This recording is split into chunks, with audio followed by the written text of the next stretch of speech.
Chapter 10, Part 2. You bad dog, this is ours.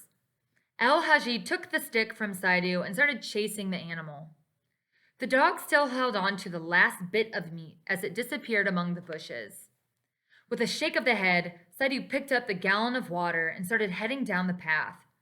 We all followed him, El Haji still holding the stick. That afternoon, we began rummaging the bushes for whatever fruit looked edible. We didn't converse much as we walked. In the evening, we stopped to rest along the path. I should have killed that dog, El Haji said slowly as he rolled on his back. Why? I asked. Yes, why? What good would it have done? Mariba sat up. I just wanted to kill it because it ate the only food we had, El Haji angrily replied. It would have made good meat, Musa said. I don't think so. Plus, it would have been difficult to prepare it anyway.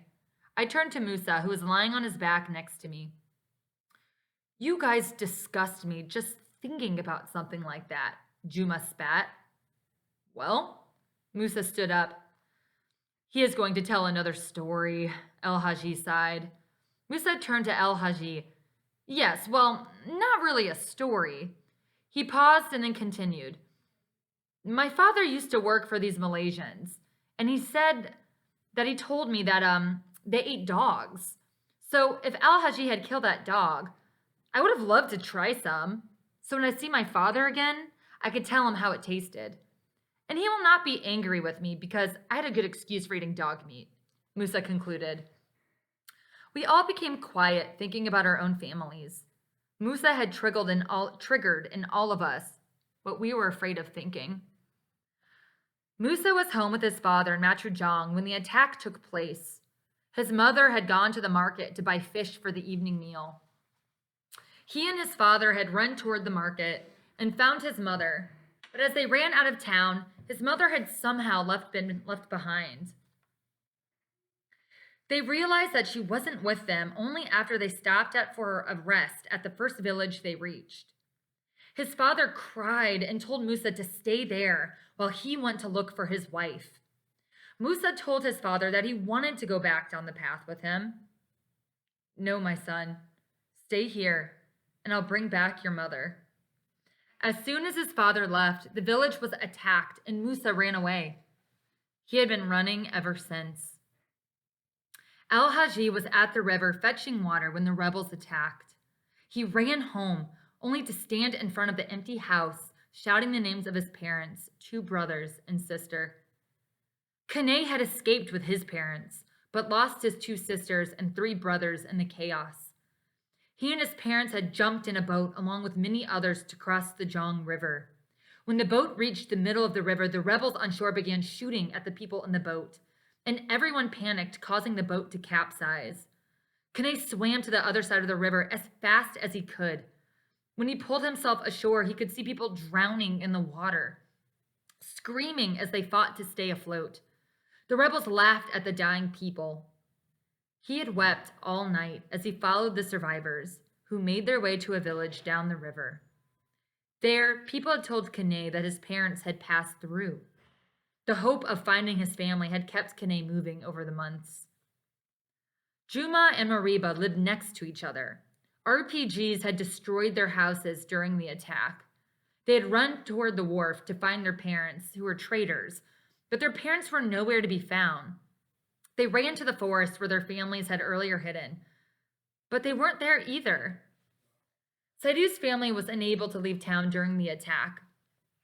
Along with his parents and 3 sisters, who were 19, 17, and 15, he hid under the bed during the night.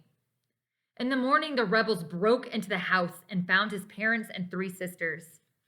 Saidu had climbed to the attic to bring down the remaining rice for their journey when the rebels stormed in. Saidu sat in the attic, holding his breath and listening to the wailing of his sisters as the rebels raped them.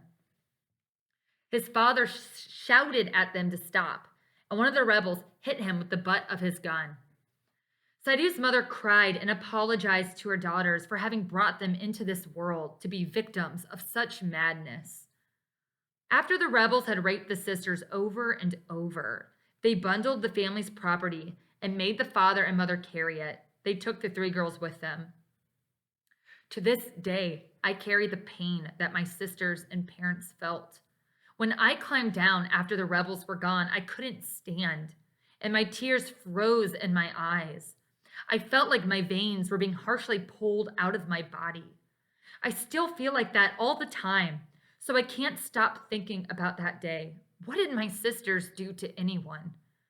Saidu said after he was done telling us the story one night in an abandoned village. My teeth became sour as I listened to his story. It was then that I understood why he was so quiet all the time. We should keep walking, Kane said sadly as he dusted his pants. We had agreed to walk at night. During the day, we would search for food and take turns sleeping. At night, it felt as if we were walking with the moon. It followed us under thick clouds and waited for us at the other end of dark forest paths. It would disappear with sunrise but return again, hovering on our path the next night. Its brightness became dull as nights passed. Some nights the sky wept stars that quickly floated and disappeared into the darkness before our wishes could meet them. Under these stars and sky, I used to hear stories, but now it seemed as if it was the sky that was telling us a story as its stars fell, violently colliding with each other. The moon hid behind clouds to avoid seeing what was happening. During the day, the sun refused to rise gradually as it had before. It became bright from the minute it surfaced from behind the clouds, its golden rays darkening my eyes. The clouds and the blue sky sailed violently, destroying each other's formation. One afternoon, we were searching for food in a deserted village. A crow fell out of the sky. It wasn't dead, but it was unable to fly. We knew this was unusual, but we needed food and anything that at that point would do. As we took the feathers off the bird, Mariba asked what day it was. We all thought about it for a while, trying to remember the name of the last day when our lives were normal. Kane broke the silence. It is a holiday, he laughed. You can call it any day you want, he continued. But it is not just a day, it is a strange one. I don't feel too good about it, Musa said. Maybe we shouldn't eat this bird. Well, now if the falling of this bird is a sign of a curse or bad luck, we are in both. So I am eating every bit of it. You can do as you please. Kane began humming. After Kane stopped humming, the world became eerily silent. The breeze and the clouds had stopped moving. The trees were still, as if they all awaited something unimaginable. Sometimes night has a way of speaking to us, but we almost never listen. The night after we ate the bird was too dark. There were no stars in the sky, and as we walked, it seemed as if the darkness was getting thicker. We weren't on a dense forest path, but we could barely see each other. We weren't on a dense forest path. Oh, sorry, I just read that. We held on to one another's hands. We kept on walking because we couldn't stop in the middle of nowhere, even though we wanted to. After hours of walking, we came upon a bridge made of sticks. The river below was flowing quietly, as if asleep. As we were about to set foot on the bridge, we heard footsteps on the other side, coming toward us. We let go of one another's hands and hid in the nearby bushes. I was lying with Al-Haji, Juma, and Saidu. There were 3 people. They were wearing white shirts. 2 of them were about the same height, and the third was shorter. They carried cloth under their arms. They too were holding hands, and when they stepped off the bridge around where we lay, they stopped as if they sensed our presence. They mumbled something. It was difficult to hear what they were saying because their voices sounded like bees, as if something was obstructing their noses. After they were done mumbling, the 2 taller people began pulling the shorter one. One wanted them to go the way they were going, and the other insisted that they continue in the opposite direction. Their quarrel caused my heart to begin beating faster, and I was trying hard to make out their faces, but it was too dark. After about a minute, they decided to continue going in the direction we had come from. It took us a few minutes to rise from under the bushes. Everyone was breathing hard and couldn't speak. Kane began whispering our names. When he called out Saidu's name, Saidu didn't answer. We searched for him among the bushes. He was lying there quietly. We shook him hard, calling out his name, but he was silent. El Haji and Juma began to cry. Kane and I dragged Saidu onto the path and sat by him. He was just lying there. My hands began trembling uncontrollably as we sat there throughout the night in silence. My head became heavy as I thought about what we were going to do. I do not remember who it was among us that whispered, "Maybe it was the bird that we ate." Most of my travel companions began to cry, but I couldn't. I just sat there, staring into the night as if searching for something. There wasn't a gradual change between night and day. The darkness just swiftly rolled away, letting the sky shine its light on us. We were all sitting in the middle of the path. Saidu was still quiet. His forehead had residues of sweat, and his mouth was slightly open. I put my hand by his nose just to see if he was breathing. Everyone stood up, and when I removed my hand, they were all looking at me as if expecting me to say something. "I don't know," I said. They all put their hands on their heads. Their faces looked as if they wanted to hear something else, something that we knew could be possible, but were afraid to accept. "What are we going to do now?" Mariva asked. "We cannot just stand here forever," Musa remarked.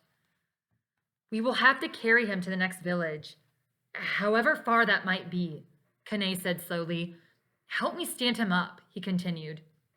We stood Saidu up, and Kane carried him on his back across the bridge. The quiet river started flowing loudly through rocks and palm kernels. As soon as we crossed the bridge, Saidu coughed. Kane set him down, and we all gathered around him. He vomited for a few minutes, and wiping his mouth, he said, "Those were ghosts last night." "I know it." We all agreed with him.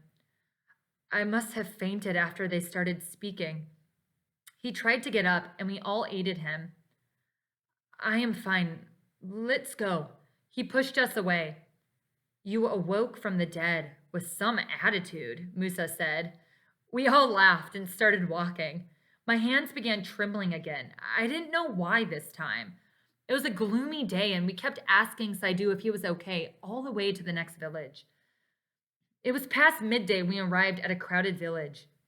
We were shocked by how noisy it was in the middle of the war. It was the biggest village we had been to so far. It sounded like a marketplace. People were playing music and dancing. Children were running around, and there was a familiar good smell of cooked cassava leaf and rich palm oil. As we walked through the village, trying to find a place to sit away from the crowd, we saw some familiar faces.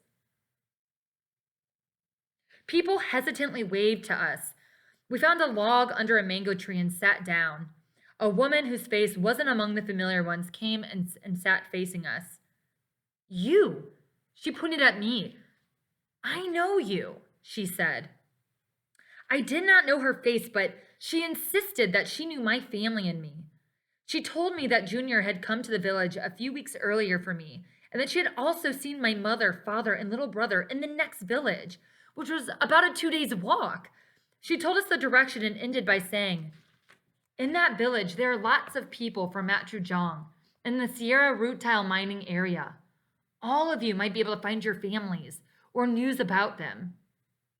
She got up and began dancing to the suku music that was playing as she left us. We all began laughing. I wanted to leave right away, but we decided to spend the night in the village.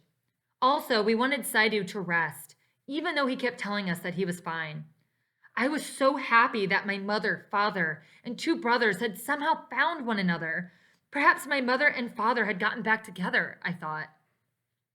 We went to the river for a swim, and there we played hide and seek and swimming games, running along the river's edge, screaming "cuckoo" to commence the game. Everyone was smiling. That night, we stole a pot of rice and cassava leaves. We ate it under coffee trees at the edge of the village, washed the pots, and returned to them. We had no place to sleep, so we chose a veranda on one of the houses after everyone had gone inside. I didn't sleep that night. My hands began shaking as soon as my friend started snoring. I had a feeling that something bad was going to happen. The dogs began to cry and ran from one end of the village to the other. El Haji woke up and sat by me. The dogs woke me up, he said. I couldn't sleep to begin with, I replied. Maybe you are just anxious about seeing your family, he chuckled. I am too. Al Haji stood up.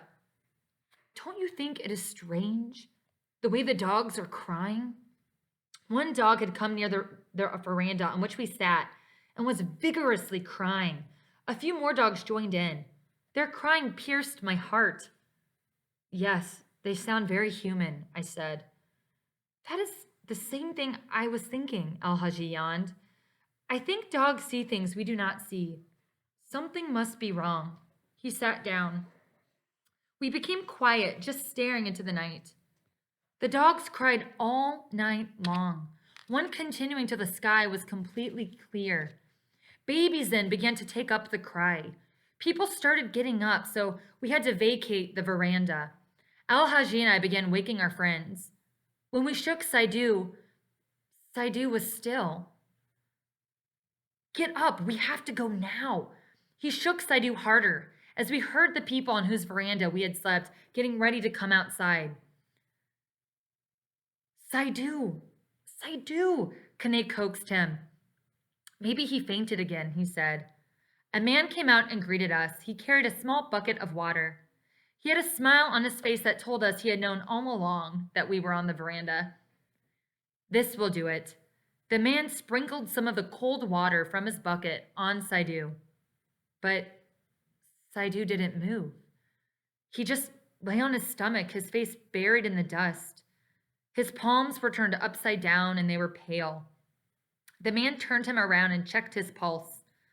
Saidu's forehead was sweaty and wrinkled. His mouth was slightly open and there was a path of dried tears at the corner of his eyes down to his cheeks. Do you boys know anyone in this village? The man asked. We all said no, shaking our heads. He exhaled heavily, put his bucket down, and placed both his hands on his head. Who is the oldest? He asked, looking at Al Haji. Kane raised his hand. They stepped outside the veranda, and the man whispered something in his ear. Kanai began to cry on the man's shoulder. It was then that we admitted that Saidu had left us. Everyone else was crying, but I couldn't cry. I felt dizzy and my eyes watered. My hands began shaking again. I felt the warmth inside my stomach and my heart was beating slowly but at a heavy rate.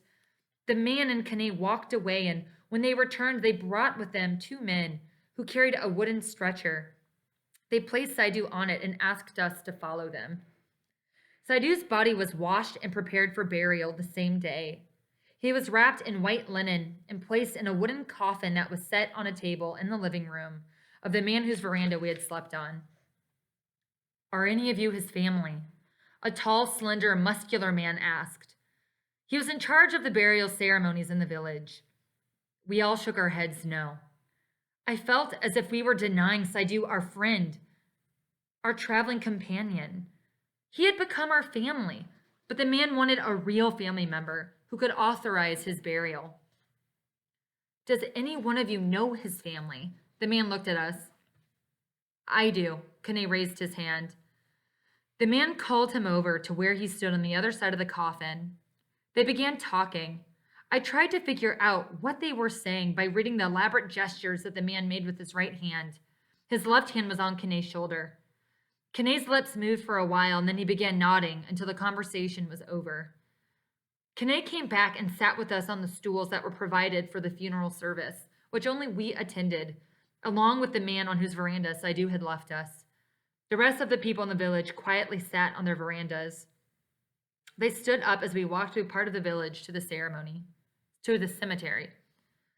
I was in disbelief that Saidu had actually left us. I held on to the idea that he had just fainted and would get up soon. It hit me that he wasn't going to get up, only after he was lowered into the hole, just in the shroud, and the diggers started covering him with the earth. What was left of him was only a memory. The glands in my throat began to hurt. I couldn't breathe well, so I opened my mouth. The man who had asked earlier if any of us were Saidi's family began to read surahs. It was then that I began to weep quietly. I let my tears drip on the earth, and the summer dust absorbed them.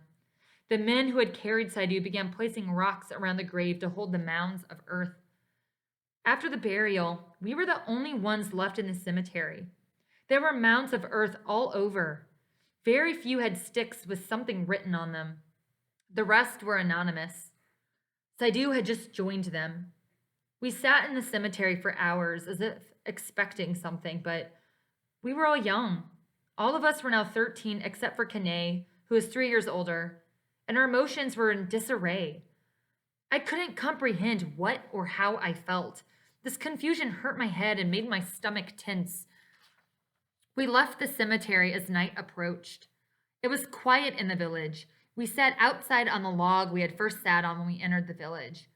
None of us thought of going to sleep on a veranda.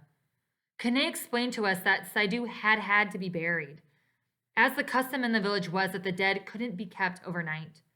It was either that or we would have to take Saidu out of the village. No one responded to Kane.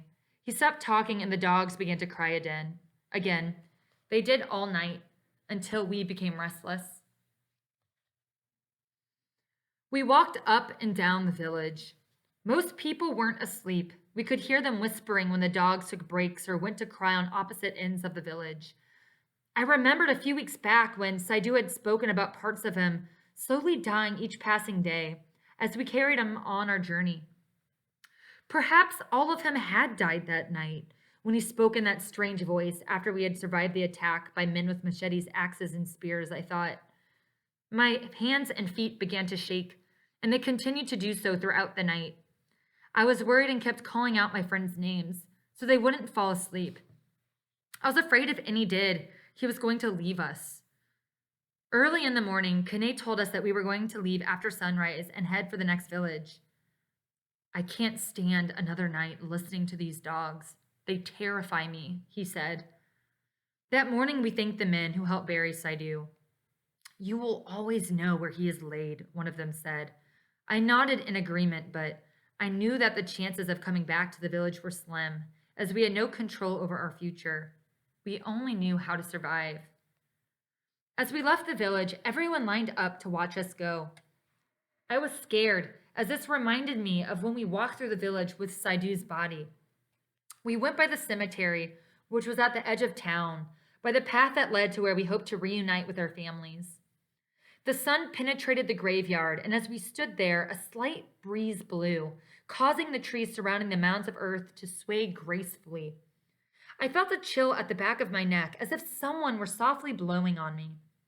A strand of smoke was rising from the village, making its way to the sky. I watched it as it disappeared.